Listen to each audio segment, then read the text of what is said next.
ছোট পর্দায় ফিরছেন করুণাময়ী রানী রাসমণি অর্থাৎ দিতিপ্রিয়া রায়। জি বাংলার পর্দায় দেখা যাবে তাঁকে। সিরিয়ালের নাম তোমাকে ভালোবেসে। সম্প্রতি এই ধারাবাহিকের প্রোমো মুক্তি পেয়েছে। যদিও সেই প্রোমোতে দিতিপ্রিয়ার বিপরীতে কে থাকছেন এই খবরটি রিভিল করা হয়নি। এবার সামনে এলো দিতিপ্রিয়ার ভালোবাসার মানুষের নাম। শোনা যাচ্ছে বহু বছর পর ছোট পর্দায় ফিরছেন অভিনেতা জিতু কমল। প্রথমবার দিতিপ্রিয়ার সঙ্গে জুটি বাঁধতে চলেছেন তিনি।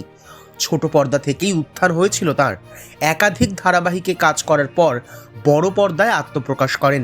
একাধিক হিট দেওয়ার পর আবারও ছোট পর্দায় ফিরতে চলেছেন জিতু কমল।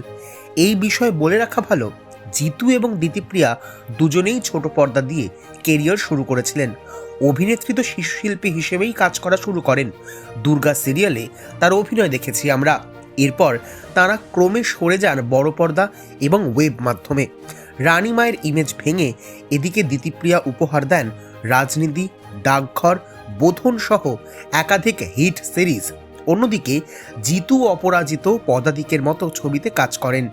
এবার তারা দুজনে আবারও সেখান থেকে ফিরছেন ছোট পর্দায়।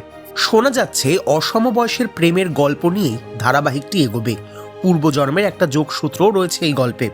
এটির প্রযোজনার দায়িত্বে রয়েছে SVF। জি বাংলার এই ধারাবাহিকের ছোট্ট এক ঝলক ইতিমধ্যেই সামনে এসেছে।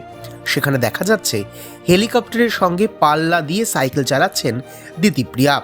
যদিও শেষমেশ হেলিকপ্টারের কাছে সাইকেলের গতিকে হার মানতেই হয়। তবে দিতিপ্রিয়া অভিনীত চরিত্রের বিশ্বাস, ভালোবাসা সত্যি হলে মাটিতেও আকাশ নেমে আসে। দিতিপ্রিয়ার সেই ভালোবাসার মানুষটির চরিত্রেই কি প্রবেশ করতে চলেছে জিতুল? শোনা যাচ্ছে এই চরিত্রের জন্য অনেক দিন ধরেই অভিনেতার খোঁজ চলছিল, তবে শেষ অবধি জিতুকেই চূড়ান্ত করা হয়েছে। শোনা গিয়েছে এই ধারাবাহিকের জন্য বেশ বড় অঙ্কের পারিশ্রমিকের প্রস্তাব দেওয়া হয়েছে অভিনেতাকে। সেই জন্যই এতদিন বাদে ছোট পর্দায় ফেরার সিদ্ধান্ত নিয়েছেন তিনি। আর কদিনের মধ্যেই শুটিং শুরু হওয়ার কথা। তবে সিরিয়ালটির সম্প্রচার কবে থেকে হবে তা অবশ্য এখনও ঘোষিত হয়নি।